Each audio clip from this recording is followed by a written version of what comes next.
Feliz sábado. Para mí es un orgullo, un honor y un placer saludar al pastor Guzmán. Gracias, pastor, por estar con nosotros. Pero quiero recordarle algo, esta es su iglesia y este es su púlpito. Y yo vine con las dos monedas. Yo me gozo cuando le escucho a usted. Vamos a ver si usted es bravo de verdad. Lo que coge el lugar, pastor. Me toca a mí. Como el himno 84 que dice, predica tú. Gracias, pastor. Gracias, pastor, gracias. Bueno, terminamos el capítulo 12 del libro de Daniel. Nos tomó una semana. Y yo les dije que íbamos a terminar con el versículo 1 del capítulo 12. Que íbamos a dejar el versículo 1 aún para explicarlo al final.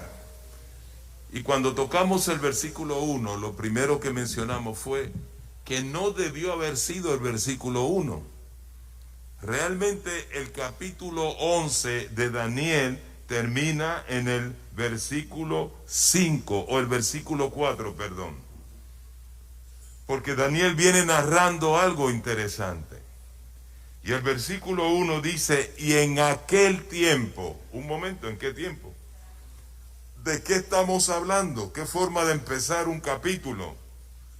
En aquel tiempo, bueno, de lo que está narrando en el capítulo 11. Y el versículo 4 dice, se acabó la visión, Daniel, se terminó, séllala, hasta aquí llegamos. Por lo tanto, ahí debe de terminar la parte narrativa del capítulo 11, y entonces el versículo 5 comienza una nueva temática.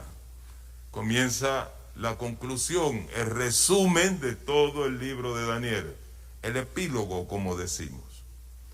Pero por alguna razón Dios permitió que se dividiera esa parte de la Biblia como está dividida, pero para nada altera el mensaje que Dios tiene para nosotros en ese capítulo. Ya estudiamos las 3 palabras que tienen que ver con la interpretación sana del capítulo 12. La palabra maravillas, Pelé, las terribles ofensas de ese poder contra Dios, la palabra tamid, que tiene que ver con el continuo, el ministerio de los sacerdotes y el ministerio de Jesús desde que ascendió en el año 31 hasta el 1844.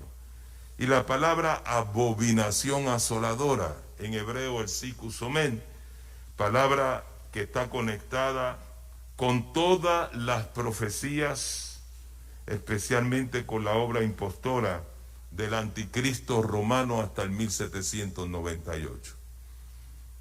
Y esta mañana quedamos con hablar un poquito acerca de la tribulación. Y esa parte de la tribulación, cuando aplica a la iglesia, es lo que conocemos como la angustia de Jacob. Ahora, vayamos al libro de Génesis. El tiempo de angustia es un tiempo maravilloso para el pueblo de Dios.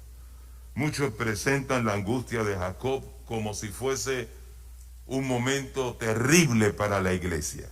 Pero yo quiero asumir la posición en esta mañana que es un tiempo maravilloso para el pueblo de Dios. Es el último capítulo de la historia de la iglesia sobre el planeta. Y yo entiendo que es un capítulo maravilloso. ¿Cuántos leyeron el capítulo 40 del conflicto de los siglos? Esa fue una asignación. Capítulo 40 del conflicto de los siglos. ¿Cuántos conocen lo que es la angustia de Jacob? ¿Han escuchado anteriormente sobre la angustia de Jacob? Yo les dije que leyeran el capítulo 40. Ahí ella describe en detalle lo que es la angustia de Jacob. Sí, que allí veo una hermana que lo leyó. María, apúntame un papel los nombres, que los que no leyeron y no hicieron la asignación, le vamos a dar F. Tú y yo, no te preocupes, tú me vas a ayudar. Pero si no lo leyeron, ya está el bolígrafo, ok, ahí me apunta. Vas a tener que pasarte la hora completa escribiendo nombres porque casi nadie lo leyó. Pero, exactamente, apuntamos el que lo hizo. Ahora, ustedes me prometen que luego del tema, ustedes no tiene que ser hoy, en la semana van a leer el capítulo 40. Es que ella abunda un poquito más sobre esto de la angustia de Jacob. Y ojalá yo pudiese decirles todo lo que ella dice. Pero me interesa que la iglesia conozca bien este tema sobre la angustia de Jacob. Algunos le dan temor y en realidad son buenas noticias. La angustia de Jacob son buenas noticias. Debe ser algo que posiblemente para algunos de nosotros esté pasando por estos momentos. No tengo duda de eso. Una experiencia personal, una experiencia que pone a prueba nuestra fe. Ahora, ¿de dónde viene esta idea del tiempo de angustia? Vayamos al capítulo 32 del libro de Génesis. Capítulo 32 del libro de Génesis. Esto viene de la experiencia de Jacob. Conocen la historia, ¿no? La recuerdan. Él regresa porque Dios le dijo que regresara a su tierra. Y Dios le prometió protección. Así que en el capítulo 32, por ahí en los versículos, aunque todo el capítulo nos habla acerca de ese encuentro con su hermano, va a encontrarse con Esaú, y nos dice ahí el capítulo que Jacob está asustado y tiene razones para estar asustado. Número 1, él teme por su vida. Y número 2, Satanás quiere que concluya que no es digno de salvación, que por haber cometido ese pecado en el pasado, merece ahora morir. Leamos el versículo 5 y 7 en adelante. Y tengo vacas, y asnos, y ovejas, y siervos, y siervas, y envío a decirlo a mi Señor por hallar gracia a tus ojos. Él tiene temor y piensa, déjame enviarle regalos a mi hermano. Posiblemente lo pueda calmar. Versículo 6. Y los mensajeros volvieron a Jacob con buenas o malas noticias. Con malas noticias. Vinimos hasta tu hermano Esaú, pero quiero que sepas que ya él sabe que tú vienes de camino, reunió 400 hombres de guerra y él también viene a recibirte. Porque él quiere quitarte la vida. Él se quiere vengar de lo que pasó en el pasado.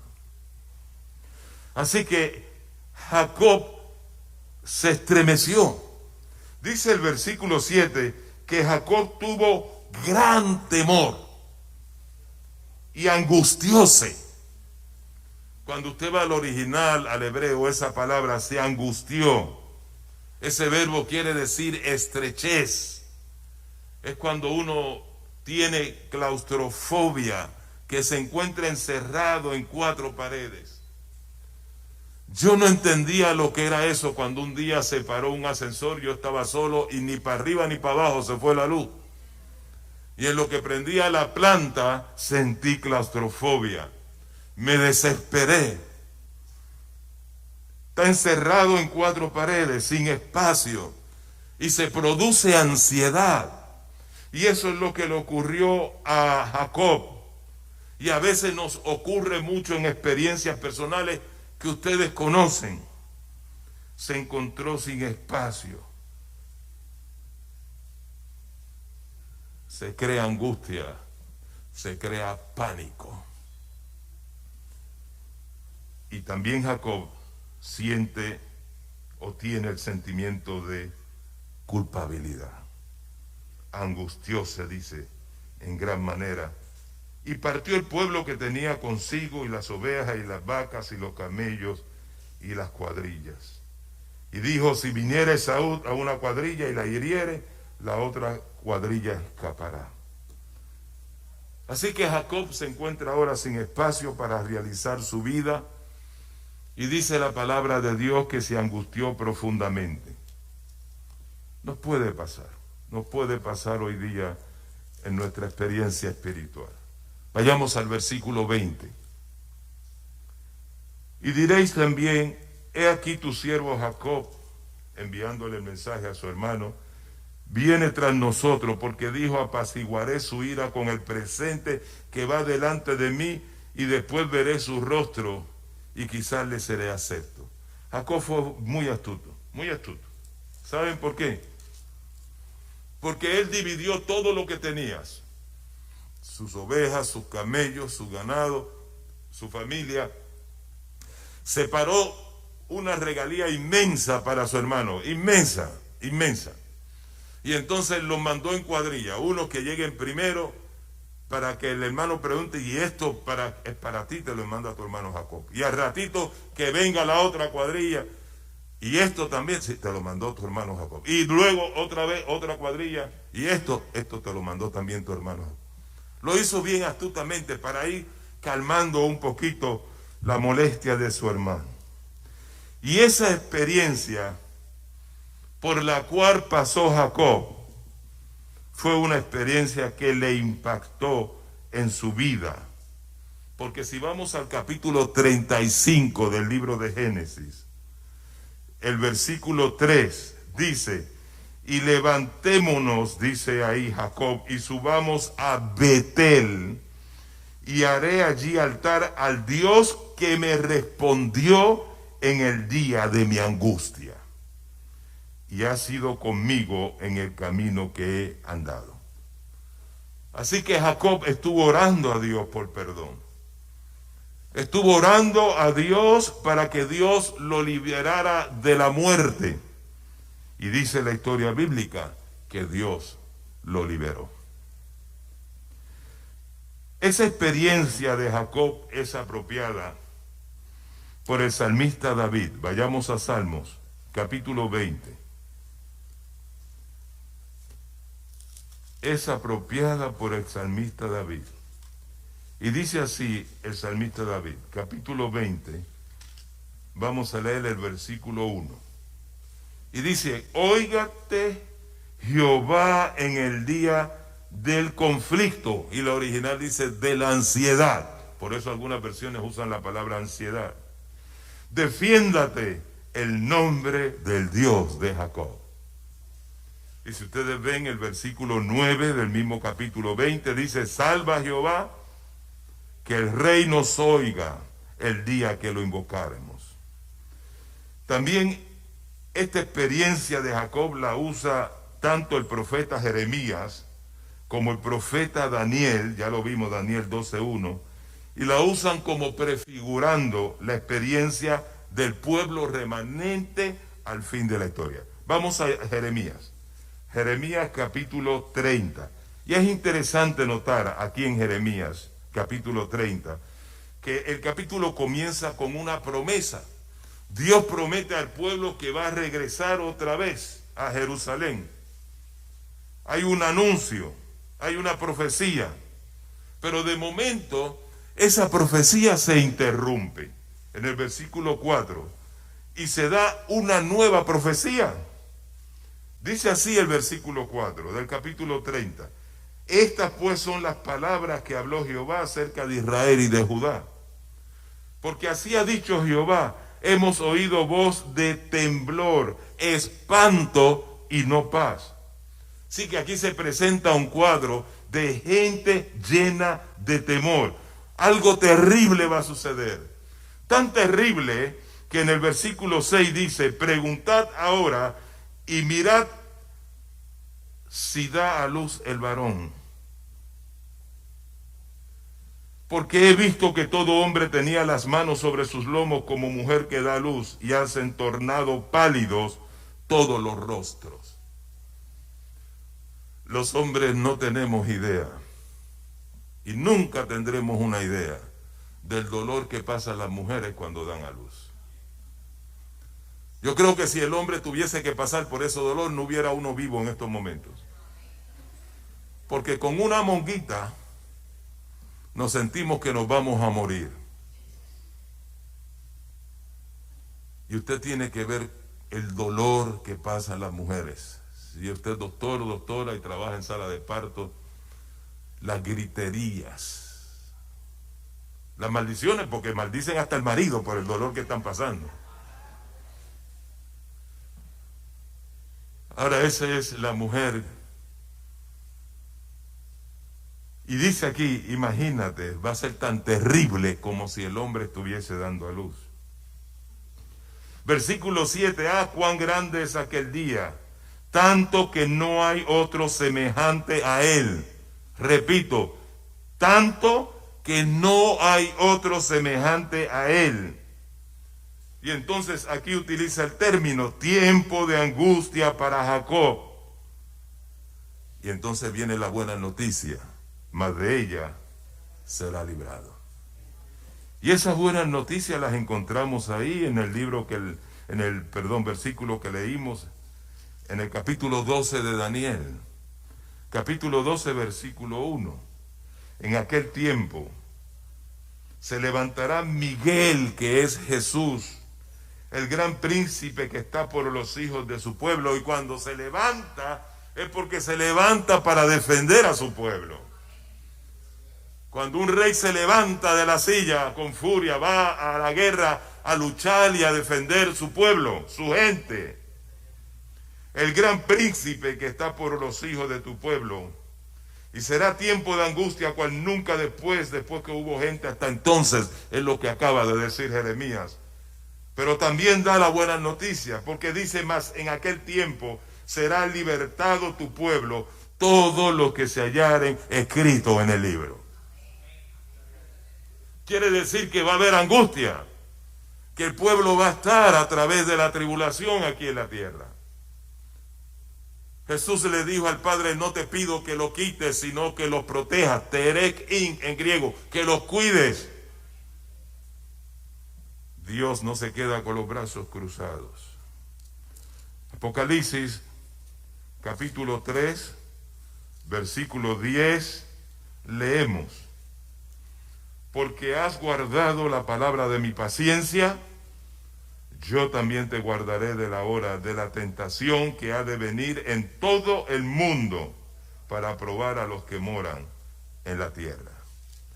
Y Apocalipsis capítulo 7, versículo 14, y yo le dije, Señor, tú lo sabes, y él me dijo, estos son los que han venido de grande tribulación. Quiere decir que pasaron por la tribulación, porque han salido de grande tribulación. Yo no sé quién fue que se inventó eso del rapto secreto, de que Jesús viene, se va a llevar la iglesia y después comienza un periodo de tribulación. No sé quién se inventó eso. Pero eso no es lo que enseña la Biblia. La Biblia dice que la iglesia va a estar en la tierra cuando venga esa grande tribulación, solo que vamos a estar protegidos. Han lavado su ropa y la han blanqueado en la sangre del Cordero. El capítulo 13 del libro de Apocalipsis, versículo 5, nos dice que dándole todo el apoyo a la primera bestia, a la segunda bestia va a proclamar una ley, una pena de muerte. Hay una amenaza seria de parte del Estado. Se va a perseguir y se da un decreto para extirpar a todos aquellos que son el pueblo de Dios. Amigo, esto preocupa al pueblo de Dios. No es fácil esa experiencia. Así que la experiencia de Jacob, la angustia de Jacob se convierte en un tipo de la experiencia del pueblo de Dios. Y las causas, las mismas causas a las de Jacob. La sierva del Señor expande un poquito más esta experiencia y por eso fue que yo les pido que lean el capítulo 40 del libro del conflicto de los siglos. Ella presenta dos razones para el ataque al pueblo. Número uno, porque ese pueblo insiste en obedecer a Dios. Son leales a la fe de Jesús. Y esto molesta al mundo. Y esto molesta al enemigo de Dios. Y el enemigo nos odia. Y la segunda razón, porque todos los desastres naturales que van a estar ocurriendo se le van a acreditar al remanente, al pueblo de Dios. Este tiempo de angustia que nos habla la palabra de Dios, según el espíritu de profecía, es extremadamente corto. Un número de días, nada más. Razones por las cuales Dios permite que nosotros pasemos por esa prueba de angustia. Bueno, número uno, porque Satanás, acusa a Dios de que es injusto. Número dos, Satanás desafía a Dios. Desafía a Dios y dile, trátalos diferente para que veas realmente lo que tienen en su corazón. Y Dios se lo permite porque Dios sabe que su pueblo no le va a fallar. Y porque Dios quiere desarrollar nuestro carácter a semejanza del carácter de Jesús. ¿Y cuáles son las causas de nuestro temor? Las mismas causas de Jacob. Satanás nos ataca y nos dice mentalmente que no somos aptos para la salvación. Nos recuerda el pasado. Y segundo, la amenaza, la pena de muerte. No queremos perder nuestras vidas. Nos sentimos con ansiedad terrible. Y ese grupo, ese momento, ansían más que nunca la segunda venida de Jesús. Quieren que ya todo termine. No tienen fuerza. Están cansados. Ya ellos no quieren vivir más sobre el planeta. Se aferran a Dios y oran, y oran, y oran al Señor. Saqué esta cita del Conflicto de los Siglos, de ahí del capítulo 40, la página 605. Miren qué bonito, dice la sierva del Señor. Mientras el pueblo militante de Dios dirige con empeño sus oraciones a Dios, el velo que los separa del mundo invisible parece estar casi descorrido. Los cielos se encienden con la aurora del día eterno y cual melodía de cántico de ángeles llegan a sus oídos las palabras: manteneos firmes en vuestra fidelidad, ya os llega ayuda.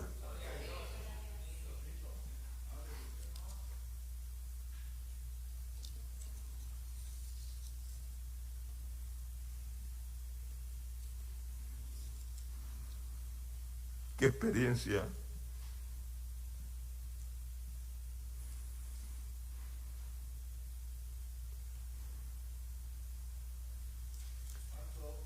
¿Qué experiencia?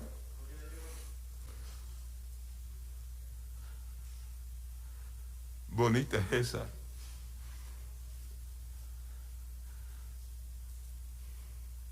Que cuando estemos en nuestro momento más difícil, se nos diga: tranquilo, ya salió la ayuda del cielo. La voz de Cristo se deja oír y nos dice: he aquí yo estoy con vosotros, no temáis.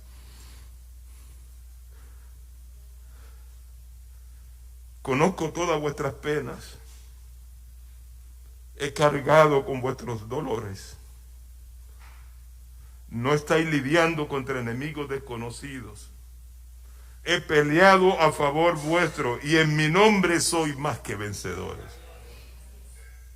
Algo glorioso, hermanos. Y en esos momentos los ángeles nos defenderán.